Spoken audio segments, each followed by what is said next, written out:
So hello, everyone. I'd like to begin by introducing myself, Claire Finan, the program coordinator at Park Towne Place and the program director at InLiquid. On behalf of Park Towne Place and InLiquid, we would like to humbly acknowledge the Lenape peoples on whose ancestral homelands we gather, as well as the diverse and vibrant Native communities who make their homes here today. Thank you all for joining us for an artist talk with Charles Emlen and Howell White. This talk is brought to you by InLiquid and Park Towne Place Museum District Residences, a premier Air Communities property. Situated in the heart of the Benjamin Franklin Parkway, Park Towne Place has dedicated themselves to making the arts an amenity. In addition to being surrounded by neighboring arts institutions, Park Towne Place has brought the arts inside their buildings through their rich permanent collections, regular art workshops, classes, events, artist talks, and 3 separate gallery spaces for rotational temporary exhibitions. The current temporary exhibition is The Shape of Tomorrow, which highlights the work of 5 artists, all of whose work utilize color and form to offer the viewer a chance to escape into abstract other worlds. Included in The Shape of Tomorrow is both the work of Charles Emlen and Howell White, who are with us here tonight. Charles Emlen was born and raised in Paoli, Pennsylvania. He received his BFA in sculpture from Pennsylvania State University and his MFA in sculpture from Arizona State University. Emlen's career has balanced his studio practice with work as an electrician, CNC programmer, and as a software engineer in aviation. These positions have helped inspire and inform Emlen's artwork. Emlen is currently devoting all of his time to sculpture, machine art, and site-specific installation. Howell White is an emeritus professor of art education in the Department of Art Education at Kutztown University. He earned his MFA from Pratt Institute and his PhD from the Pennsylvania State University. White is the author of Experience Painting, a Davis textbook for secondary art students. Tonight, Charles and John will be diving into 3 topics together: language, time and space, and the unseen. During these topics, please feel free to enter any questions that you have through the chat function, and I can ask them on your behalf. At the end of John and Charles's conversation, there will be a dedicated time for audience members to turn on their microphones and cameras and ask questions yourself. So without further ado, welcome Charles and John. Hello. Hi, everybody. John. Hi, Charles. Good to see you. Good to see you too. First, Charles and I would like to thank Claire for doing such a fantastic job of hanging this show. It's really a beautiful exhibition. I hope some of you can get to see it. Charles, I'm going to go to the next slide. We're going to start with the topic of language. So it came to me thinking when we go into art spaces that, of course, we're involved with the work, but also we're involved with the way that different works talk with one another.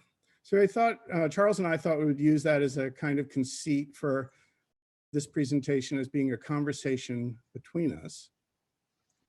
And the first conversation we thought would be between these 2 works, the one on the left being mine, the one on the right being Charles's. So let my painting ask of you, Charles.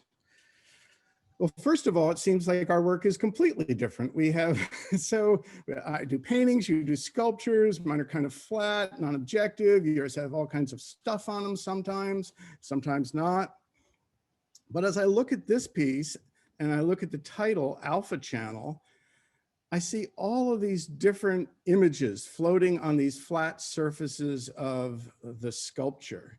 And to me, it reminds me a little bit of, you know, that plaque that was sent out to outer space with all the different kinds of communication signs on it. So I'm wondering, what are all these signs? Some of them are linguistic, some of them are maps, some of them, there's all kinds of different graphic presentations. So maybe you could talk a little bit about that.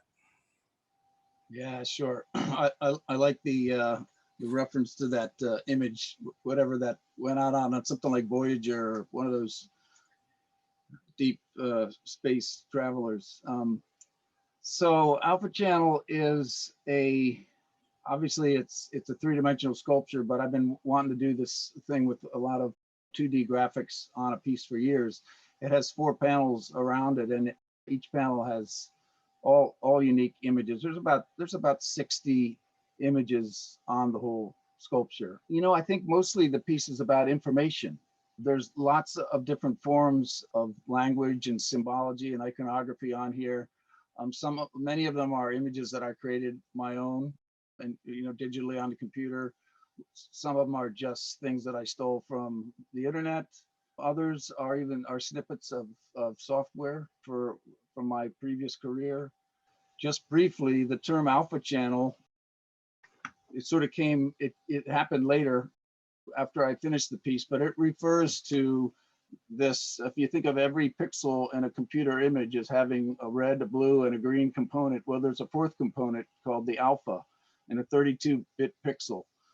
And that alpha pixel, or that alpha byte, controls not the luminosity, but the transparency or the opacity of the pixel. So taken as a whole, all of the alpha bytes in the whole image is referred to as the alpha channel. And the alpha channel is how I'm able to remove a background from one of those little images so that I could overlay them like that. So, and then of course on the inside of the sculpture is a bunch of data wires just to kind of throw that tangled mess in there. So at any rate, while there's not a lot of words on this sculpture, I used it for our language section, and we put them together, these 2 images. So John's painting, you might not be able to notice it, our viewers, but there's a word sort of encrypted into the top of it. And why don't you tell us about that, John? Sure. So this is a departure. This is the newest group of work that I've done. A series is called Utterances, and each of the pieces has a word that I start with at the beginning of the painting. I think prior to this, I always started with some kind of image, some sort of graphic kind of figure, because in my paintings, there's always this interplay between that kind of graphic figure and the field that the figure is sitting in. And there's much of what I do is I play those things off of each other. So one day in my studio, I was looking at the canvas and said, painting is, every time I do this, it's like a dare. It's kind of this dare that I, do another painting. Kind of, do I still sort of have it in me? And that made me think, well, if I've got that word in my head, maybe I should put it on the canvas. So I said, okay, I'm going to try to do some canvases with, instead of starting with an image, starting with text. It was a tradition that I started with my friend Doug Blandy, where we would give presentations at national organizations where we just choose a word and we would kind of riff on it. So what's important about this is that these really aren't illustrations of the word. So the word expect here just kind of looms in the picture, much like the color red or a black line. It's just one part that could either disappear completely or it could become more solid. So I think that's enough for this kind of slide. Yeah. All right, we'll go to the next one here. And I guess I just wanted to say that idea of starting with an intention, whether it's a word or in my case, some kind of, maybe even the base of the sculpture, is, I think we found in our discussions over the last week or so, that you got to start somewhere, although I don't typically know where I'm beginning. So these 2 pieces got placed together by InLiquid in one of the promotional things, and that's how we got the idea to try and do this pairing and have a conversation. For some reason, the 2 of them just go really well together. And John, why don't you tell us, what a vagal nerve is and what the hell it has to do with your painting? Yeah, so a vagal nerve is the nerve that goes from your brainstem down your spine. Vagal nerves are where people carry trauma.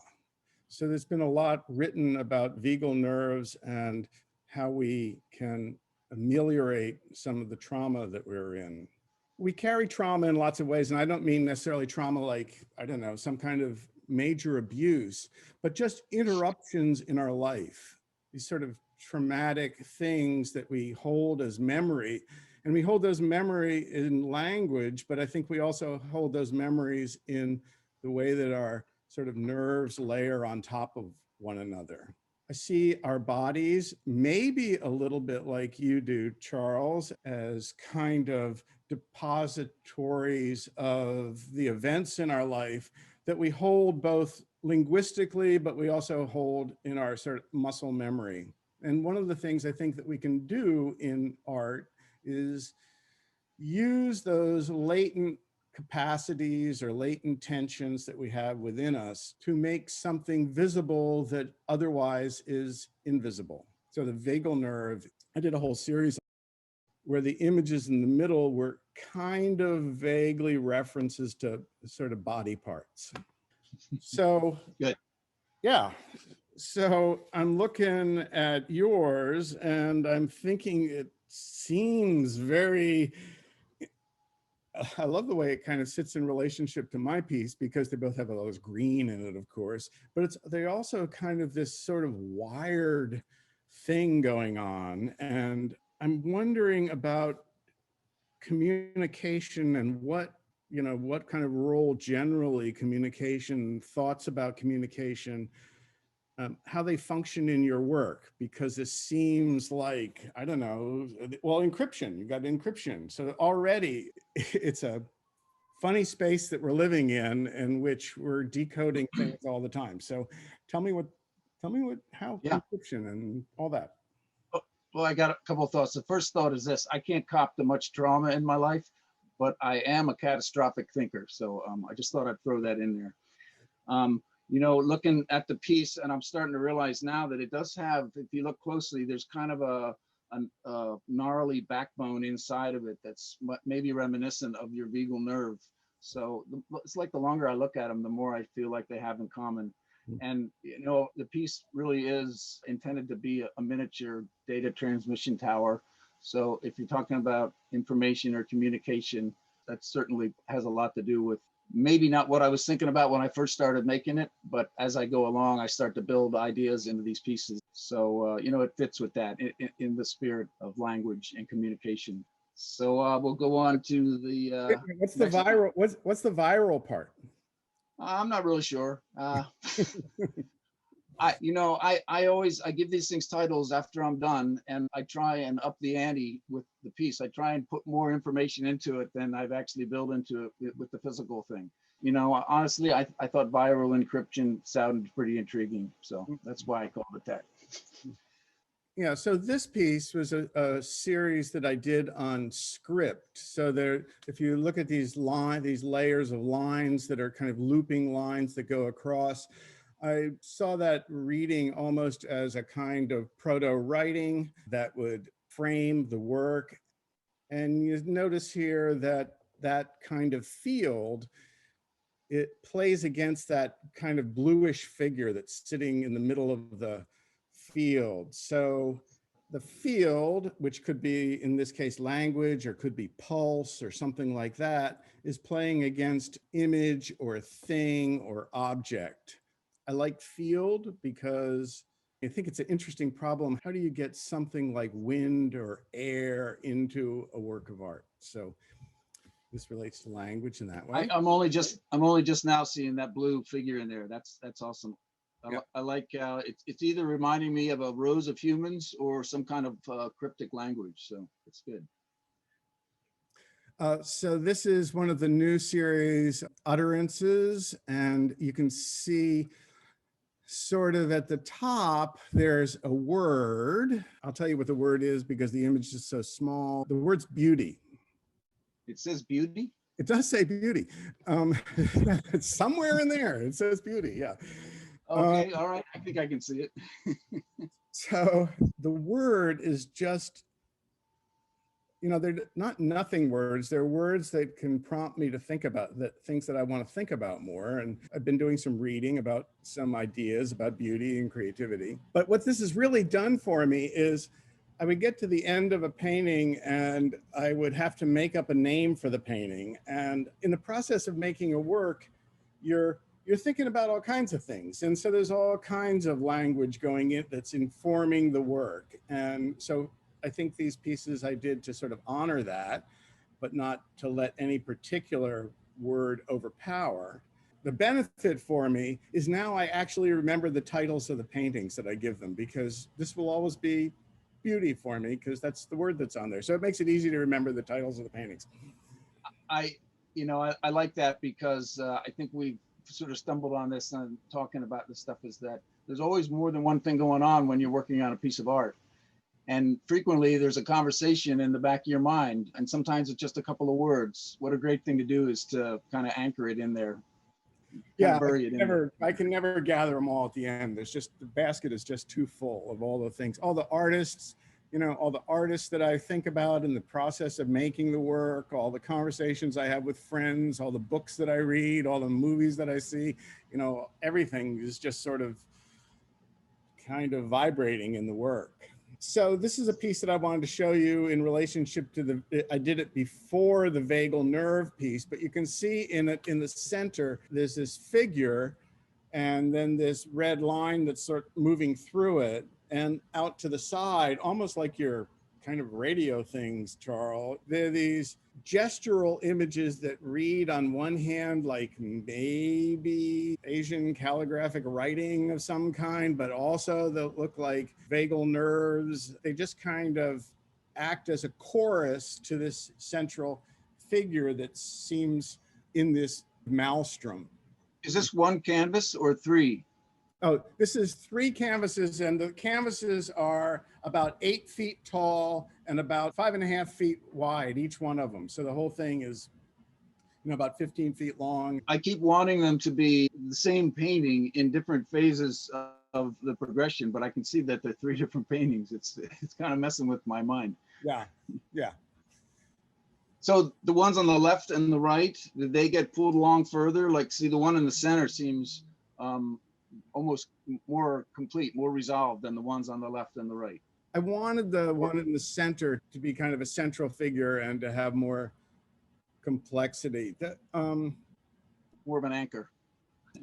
Yeah, in the process of painting, there's all kinds of things that happen at the beginning where you're looking at a work and it's sort of rich at an early stage, but maybe the surface doesn't really hold. So you keep working it and working it and working it until the surface and the imagery and the gesture all kind of flow together. So, all right.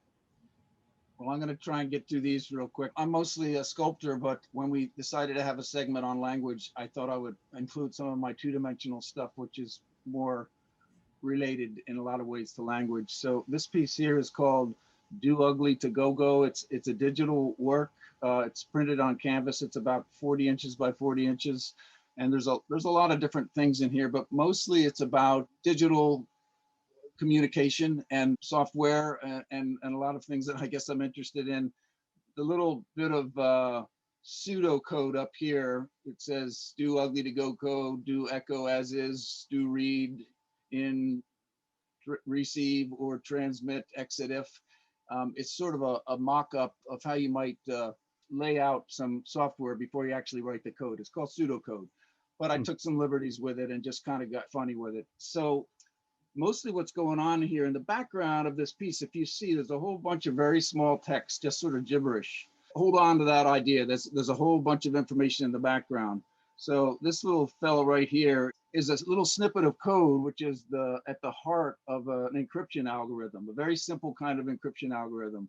And what I've done here is I read about this one day in a book. So I took this and I built it into a very short program, just about 15 lines long. What you can do is you feed 2 things. You feed a key number, which is like an 8-bit or a 12-bit number in, along with the certain amount of text. What I did was I fed in the entire text of the Declaration of Independence, and I run it through this little encryption program. It gives all this gibberish in the background. And the thing that's amazing about it to me is that all I have to do is feed it in a second time, and it turns it right back into the original text. That's the kind of stuff that I kind of get excited about. I'm happy when I can actually build it into a work of art. This is about 36 by 36. It's oil painting on canvas. Two things here. Obviously, the text, it's less of a problem and more of a thing. It's kind of like wallpaper in the background behind this kind of unseen icon that I've kind of created. I'm always trying to put together different shapes and come up with, you know, images that appear like they maybe have already existed and might maybe have some representative meaning or something like that. While the words have a little bit of meaning to me because of where they came from, they really don't mean anything in the context of the painting. They're just sort of I just always have liked the idea when artists put language with their paintings, just like you have been doing. It's more of a tool than anything else. The last one here is called Cracker. You know, it's mostly just symbols and iconography. It's latex on wood panel. And I kind of build it up a little bit at a time. I just painted that blue shape on the background and started to add different images and different shapes. Like I said before, I'm always trying to sort of build meaning into these things. What did I end up doing? I put this little binary number on there. Sometimes I'll just put zeros and ones on because I like the way they look and I don't know what it adds up to. And then so the other day I just figured out what the number actually is. In one instance, it's 86, but if there's another one behind that orange shape there, it could be 214.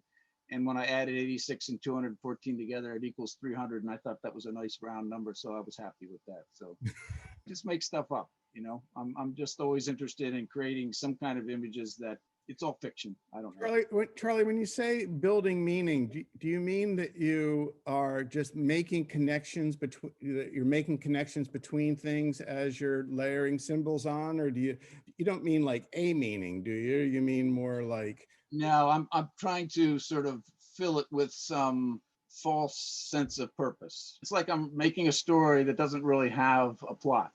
I just like to take ideas and put them in there and layer them. And you know, it usually happens after I'm halfway through, and then when I get to the point where I name the piece, I start to add a little bit more of the ideas and stuff. And so the next section is space and time. I don't think we said this before, but all these pairings, there's 5 of them. These are the actual works that are in the show, The Shape of Tomorrow. That's why those are specifically paired.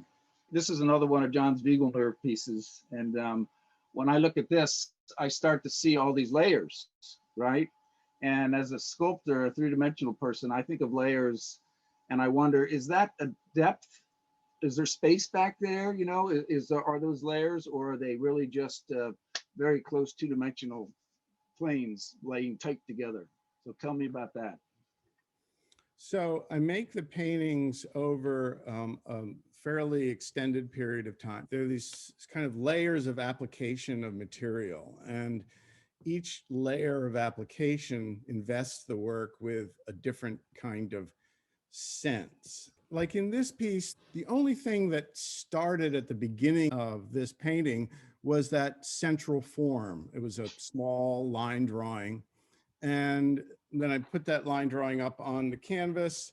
Then I start putting down washes of color, and they form kind of a nest or sort of a hazy background that helps you sort of sink into that background. The forms that are most, besides the central vertical form, the orange kind of floating forms were not even remotely thought of before I started the painting. They were something that came through me working with a Procreate program where I take a picture of the painting and then I do some work on a computer to think about some ways of interrupting my original sort of gesture. And so is it a different kind of space? Yeah, it's a different kind of space, both in terms of the way that I work on it, and that way that I work on it creates different sensibilities. It's hard when you're looking at a small image of a large painting, but I think that I want the painting, when somebody comes to look at it, to enter into kind of different aspects of time as they're looking at different parts of the painting. Like the orange things, they seem like these large forms that move rapidly across, and your eye catches them really rapidly. You can glance at the work. You can see it from a long distance away. They kind of attract you and kind of pull you in.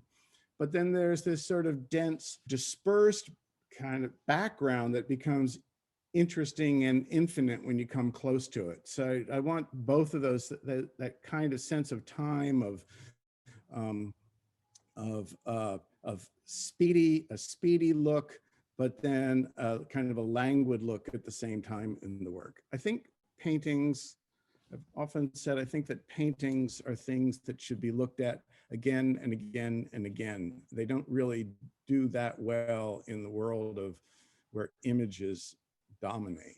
They're more like, You need to sit with it and get to know it. yeah, and come back to it. Yeah. Yeah. So when I'm looking at yours, the Pickering Conspiracy, I kind of get this sort of sense of a conspiracy is this kind of thing, kind of from the past, but then I see these forms on it that look like a broadcasting tower, and they look like it's kind of sending out information out into the future or gathering information. So I was wondering as I was looking at it, how time functions in your work, and both in terms of as you make it and as a kind of symbolic presence. You know, I don't know about the distant past or the distant future, but you know, you did mention that it looks like a transmission tower, and a lot of my work does, you know, kind of end up looking like that. But if you wanted to add a time element into it, imagine that this is receiving and transmitting simultaneously. So imagine the short amount of time before something arrives and the short amount of time as something's leaving. So, you know, there's your time element for sure. The Pickering Conspiracy, there is a story about that, but we got a lot more slides to cover, so I'm not going to get into that right now. But the one thing I was thinking is that when you talk about your work, about how it builds up and the layers and all that stuff, you know, even though our work appears to have very little in common, we really do work in almost exactly the same way. I never have a clear idea when I start how a piece is going to end up. And I'm adding things and I'm removing things and I'm rethinking it. And the whole time it's in a state of flux. And when it's done, I start to build up an idea about what I've done and I give it a name and it even goes from there. And then the last thing I wanted to say was it's worth noting, if you're watching us here, that John's painting on the right is about the same size as mine. It's a pretty large painting. Is it like 7, 8 feet tall? Yeah, it's about 8 feet tall. Yeah. Yeah. So I was looking at this. First, I was looking, your titles are so interesting. This sort of free range radical. And I was thinking of how this looks like it's kind of molecular and looks like it's a part of some larger whole that's just kind of come into focus, because it's such this kind of elemental structure that occupies the space. Well, you know, I love structure in manufacturing or in science, you know, wherever you can find it. This piece grew out of a small thing that I've had in my kitchen for years. It's a little set of magnets and spheres, and you can make all kinds of different shapes. And, you know, I ended up with this little shape with it, which is basically a series of tetrahedrons that it's forced into a double helix or a triple helix. So, you know, I kind of got high on that idea that it had, you know, some kind of peripheral relationship to DNA and subatomic particles and all that stuff. The name free range radical is kind of I just threw two things together. The free range, you're thinking about free range chickens, it's sort of a common comical trope. And the radical part of it is, you know, I don't know the exact use of the term, but I know that in some kind of chemistry projects, there are certain elemental things that are called radicals. And I don't exactly know what that is, but when the term free range radical popped into my head, I just knew that's what I should call the piece. So when it sounds right, it sticks, and then that's all she wrote. So what I like about the pairing of these two is that my piece with the rusted color of it, you know, really kind of matches the rust color in your vision piece. And I think you told me earlier on that this is one of the pieces that you stopped before you went too far with it. You kind of pulled the plug on where you might have gone with it. Yeah, I pulled the plug because I just I thought that this is a good example of where a surface seems to hold, though it's not developed over a long period of time. So this piece is 72 by 72 inches. It was done very, as you can see, very gesturally. I worked the color up so that it would sort of vibrate.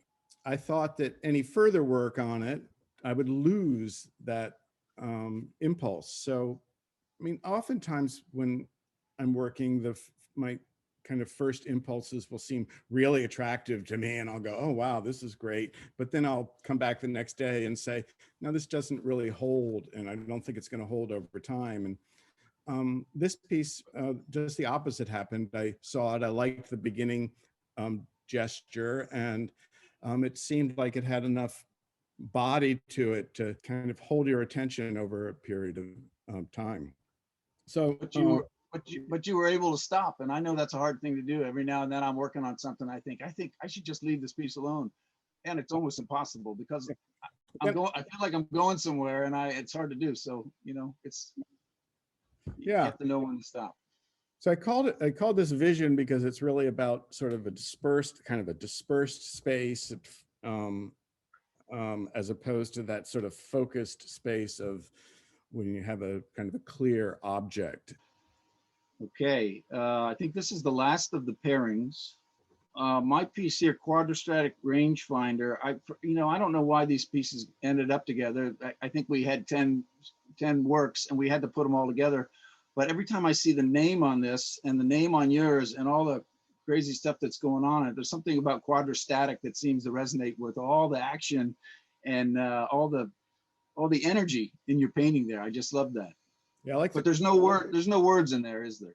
No, there's no words in there, but I love the fissure and the static as they kind of resonate with each other. And again, I see in your title, this sort of range finder of this piece of equipment somehow that is kind of centering us. A lot of my pieces are, I loosely refer to them as telemeters. And a telemeter is a piece of equipment that you might find in some remote location that could gather information, maybe it's weather information or seismic data or something, and then be able to transmit it to some other location in a lab or wherever they could use the data. So, obviously this doesn't do that, but the shape of it is reminiscent of that. So it's some kind of a range finding telemeter. And it's also quadrastatic. Yeah, because there's 4. I know quadra. Yeah, so it's a great metaphor for art as this object that's a repository for something that then goes out and holds it and is ready to be kind of picked up by the next viewer in some way. They're also kind of like flowers or anemones. They're open to receiving whatever kind of electromagnetic radiation can come in, and then hopefully, they may. It gets reused, like the bees take it away or whatever. So, okay, so John's got 3 more ones here that you should probably talk about quickly. And so I'll just talk about these quickly. These are just some form studies, the kind of things that I might start a painting with. These are small 12-inch by 12-inch pieces. And instead of developing the field here, I use black here to drive your vision to the shape of the form. We don't look at the black. The black is sort of beautiful, but it sort of drives us to that kind of gold color on most of these. Okay, let's look I just love this slide. There's just so much in there that I like. So I'm gonna push it forward here. And I just want to say real quick, this seems like the most resolved of all your paintings. It's very specific. The imagery is tight. Yeah, I worked a pretty long time and redid this painting multiple times. So you can see in it there's this one large form that has kind of 2 parts to it. You can see how that could have come out of one of those form studies that from the last slide. And then these kind of bulbous figures, they come out of that language slide that I showed you with those loopy kind of linguistic things, except the language loop gets so large that it becomes an object. So, and then I like this piece with you, Charlie, because I think that those orange forms in the middle look a lot like those 2-dimensional figure shapes that you had in your earlier work. I see that too, and I have a lot of imagery that I haven't shown you or we don't have here that's in a way very similar to a lot of these. So I love that one. And then this is your last of the three, I think. Yeah, this is Stigma. This is a 36 by 36 inch painting. It's kind of came out of some of the same impulses that vision painting that we saw earlier. A smaller piece, kind of stains, almost like stains or remnants or wounds maybe on the canvas. Okay, so here are a couple of doubles of mine. This one on the left is called Medusa. It's about 24 inches tall. The one on the right is called Hybrid Rebreather. I like to create suggestive shapes that use existing materials. The one on the left, I bought a lot of these plumbing parts at Home Depot, which I love to do. The one on the right here, all these oxygen bottles, I bought them on Craigslist for like $3 a piece. And I kind of had an idea what I was going to do when I started working on it. And when I built this base down here and added the wheels, and I realized that it was kind of like something that, might just be rolling around on the floor of some manufacturing facility somewhere. And that's all I wanted to do. I just wanted to give some kind of suggestion of function or purpose without really knowing what it was supposed to be doing. This piece on the left is called Deep Fake Essential. The piece on the right is called End Space. The one on the left, this up here is a video monitor with about a 15 or 20 minute computer animation that runs on it. It's been through a bunch of different iterations, but it ended up like this. And I called it Deep Fake Essential. We've all heard about deep fake videos in the news lately. I realized that deep fake video is something way more sophisticated than I could ever hope to understand or make on my own. But I wanted to get some skin in the game. So I just called this piece Deep Fake Essential, like it was really maybe even more important than that shit. So the other piece here, End Space, is probably about 36 inches tall. And it is kind of in the spirit of that molecular thing from before, free range radical. I used gun bluing to get a nice dark finish on it, and then I finished polyurethane. This piece is in a group of maybe 6 other similar sculptures. Piece on the left here is called the Megadodecadometron. There's too much to tell about it. There's a lot of stuff that's happened with this piece over the years. What I can say is it was at its height. It was at its most sophisticated, gnarly looking, self right at this moment when I took this picture. A couple of days before, I had an event sort of in my one of these pyrotechnical sort of site specific performances in my side yard where I live at my studio. And the thing was supposed to, spin around and do all this crazy stuff. And it basically tore itself apart during the show, which was in my heart, it was kind of what I wanted to do, but I was having trouble dealing with it because it got out of my control and it didn't do it exactly the same way I wanted it to. It's a long story. The piece on the right here is called Cult of Deception. It's on this little turntable here. It spins around. I don't really have a lot to say about it other than that it's a hybrid. It's just another idea that I started working on, and it ended up like it is. Okay, so that's all that. The last segment is called The Unseen. John has got the first one in here, and Unseen, I think, is supposed to be about obviously work that's not in the show, but also ideas that maybe are not fully developed and other non-specific ideas that we have or have not yet gotten into. So you can tell us about this one, John. So I just wanted to contextualize the 2 pieces that were in the show, one in the middle and the one on the right. Okay, you're right. Okay. The one on the left isn't in the show. We couldn't quite fit it in, but I painted these at the same time, and in the process of making them, they informed one another. So I thought you should see that. Again, these are 96 inches tall, so fairly large canvases. I should say that one of the reasons I painted so large, this is a fairly recent change for me within the last 2 years. I love those portraits by John Singer Sargent that are larger than you. And I wanted work that would sort of challenge me and be bigger than me. So it would kind of shout back at me and kind of push me. So I didn't sort of control it. I just, when I look at this, I imagine you standing silhouetted in front of me with your back to me working on them. Because I see them as big as they are. Okay, so This work doesn't have a name, but it's just some experimental stuff that I do. These are long exposure photographs that I did at night. I'm holding onto a 4-foot LED tube and I'm just jumping around, spinning around like this. So I have the camera set up and I don't really know what's going to happen. And I put it on long exposure and start throwing it around. I go back and look and see what I got. I took about 100 shots of these one night and I probably got 20 really, really awesome photographs. And the thing that's exciting to me about it is I have no idea what's going to happen. When you see me out there in the yard waving this thing around, all it is this one line of light moving around, and you don't get any of this trail or effect. And I'm able to, a lot of people do this these days. They do, it's called light drawings, but I just love the raw abstract symbology or, iconography that I get out of this stuff. It just kind of blows my mind. So I do a lot of stuff like this at night. I'll have something with lights and I'll go out and I'll take long exposure photographs to see what happens. And this worked out pretty well. This is just a short video start the video. So I think it's important in these works to see them up close and from a distance.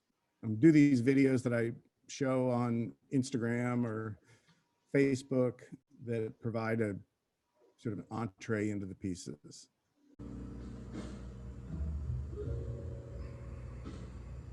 You can see that some spaces are really flat, some spaces have a lot of texture, the layers are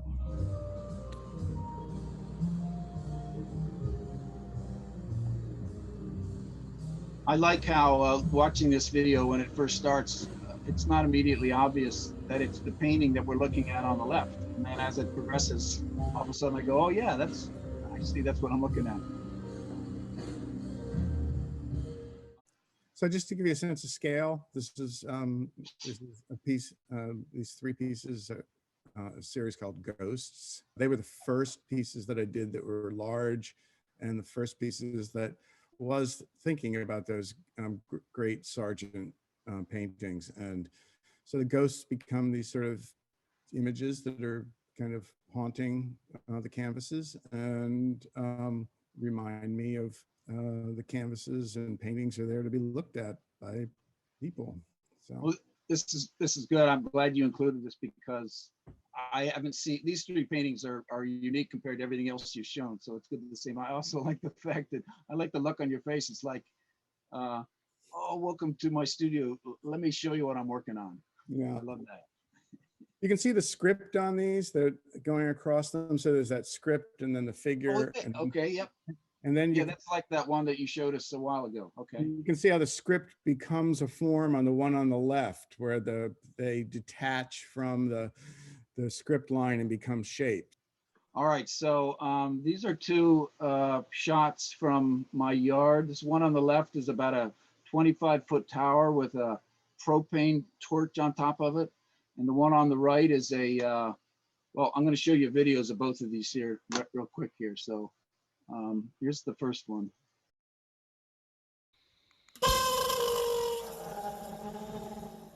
So I do a lot of stuff with fire. I don't know, over the last couple of years, it's just something that I got fascinated with. And I've got a great space in near my house here, and my neighbors are generally pretty agreeable. This piece here was this structure that's about, I don't know, maybe 12 feet tall. It was a platform that I built a large fire on top of. It was like a 4-foot stack of wood, and inside of it, I had this sphere. But the thing that would happen is when once the fire gets going really well, there's a linear actuator underneath the platform, and the whole thing just starts to lift up with this whole huge fire up on top of it. And then when it gets up to the almost vertical position, after all the shit gets fallen off, and then the sphere fell off. I didn't even know if the ball was going to fall off or not. But it's like a lot of things I do. It's kind of an experiment. And the thing about this that was fun for me is that there were about 150 people in my yard, and I didn't really know what was going to happen. So when it did what it did, it was perfect, because it was a little out of my control, but it did exactly what I hoped it might do, which was something that I didn't really expect it to do, if that makes sense.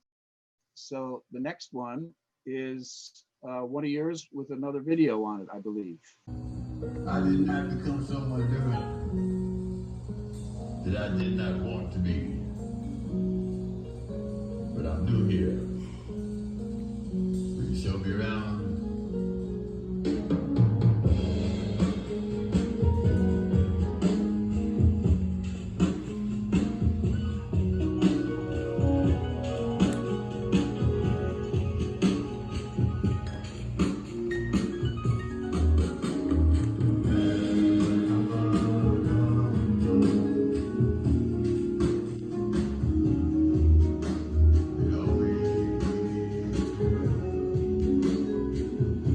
Is this the kind of music that you're typically playing in your studio when you're A working? lot of music, but you know, Black Lives Matter, Gil Scott Heron was just in my head the whole time. Oh, that's great. I love it.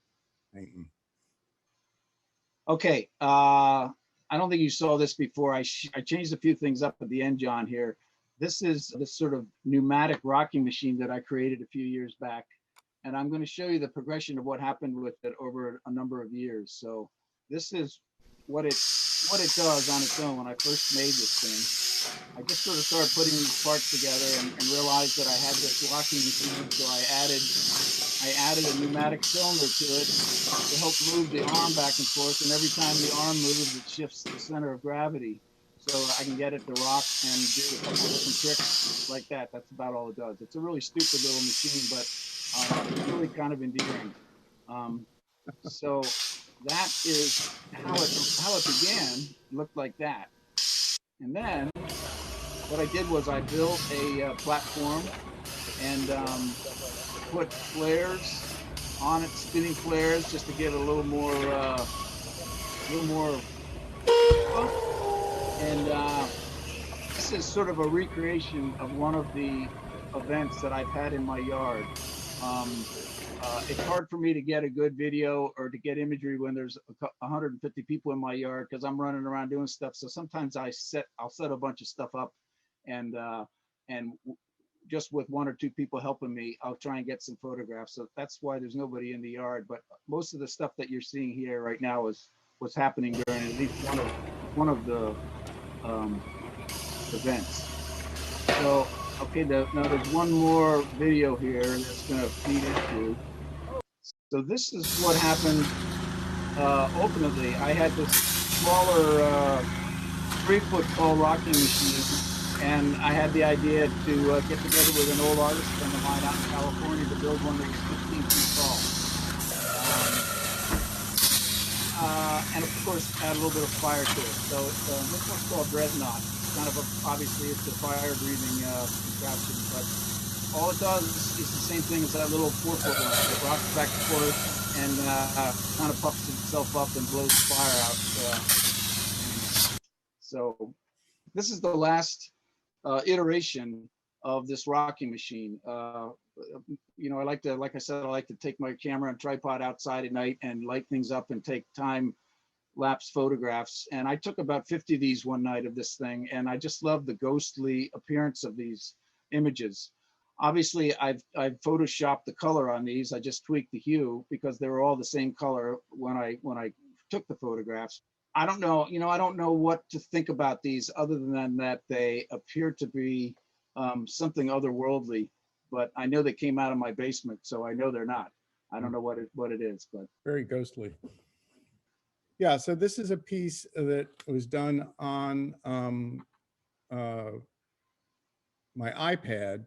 So it gives you this kind of sense of the sort of layering that takes place in the process of making the work. And you see there's a lot of false starts, a lot of things work and don't work and get erased and get layered on top of one another.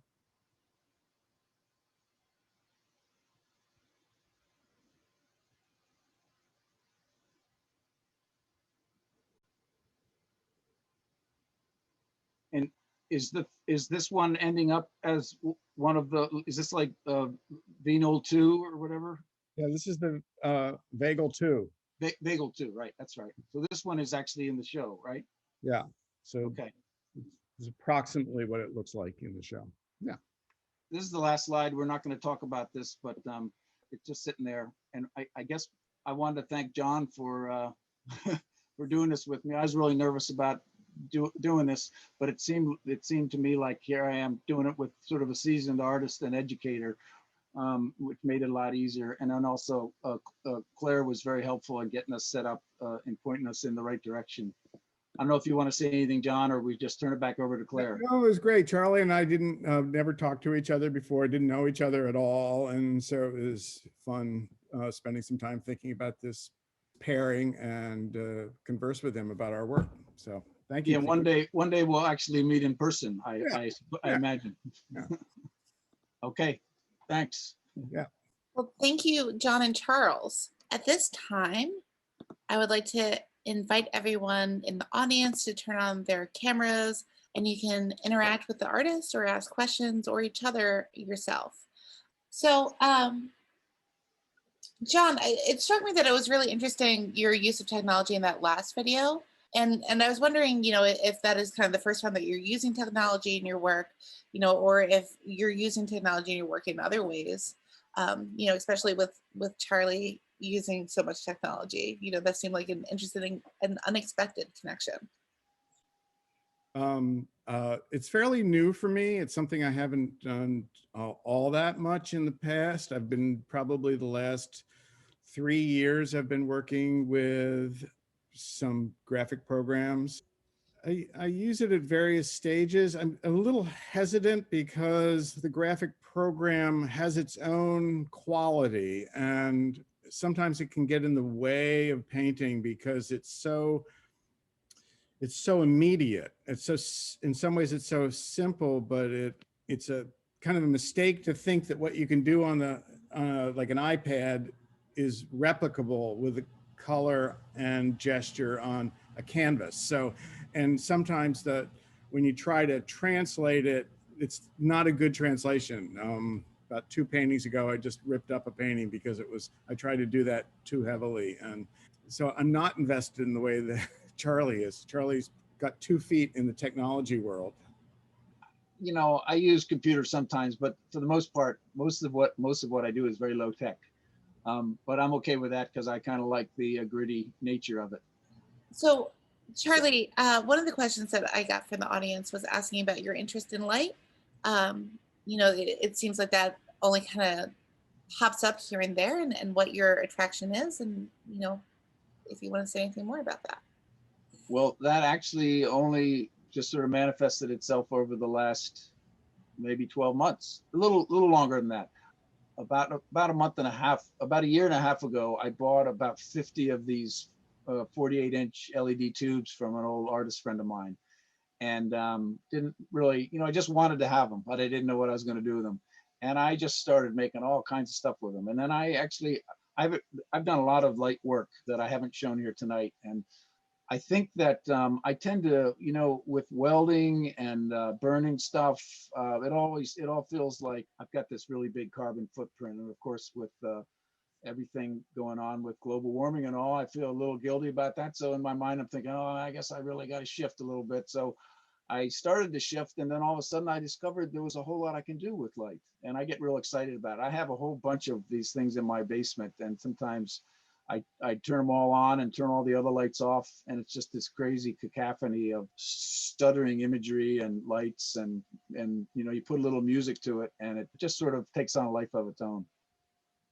Will, you have your hand raised. Do you want to go ahead? Yeah, I'm an old friend of John's.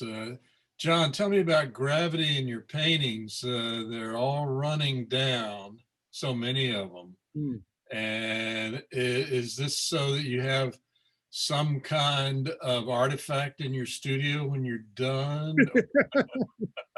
Yeah, well, I got me into trouble because my studio has these sort of loosely put together floors, and one day the person that was below me came up and said, do you know anything about all this black stuff that's coming down and spreading all over my computer? So I had to completely apologize, and fortunately nothing got ruined. What do you have with paint? You've got color and you've got liquid. That's basically what you've got. And so it's really a tribute to the qualities of the materials that I'm using. They flow down because I got these canvases hanging on my wall. And I want the initial imprint of color on the canvas to be loose and liquid and gestural. That's how I kind of put it on. And in fact, if you look below the paintings, there are these drips, and I've started to, these sort of apron drips, and I've started to, my newest series of paintings that I have, they all have words on them, and I added, my paintings are they're square paintings, the initial image, but I added another foot on the bottom so that the drips from the paintings that I could see on the wall before would then be incorporated into the final work. So, keeping the process and keeping the history of the making of the work apparent and revealable to the person that wants to take the time to look at it and make those kind of connections is really important for me.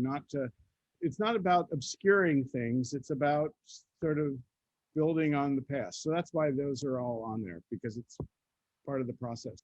In the painting, we think of painting as a visual medium, but I think of painting as being about touch. And I want to activate the touch surface, and I want touch to be something that's present in the work. It's also what motivates me to do it. If I didn't have touch, I wouldn't be interested in it, because I'm just sort of a touch person. Because I think with vision, we can look out to the stars with vision. We can look a long way away, but it always seems to be sort of in our heads. But touch just seems to go all the way through your body and just seems to populate your whole physical presence. And that really, I try to draw on that as inspiration for making work.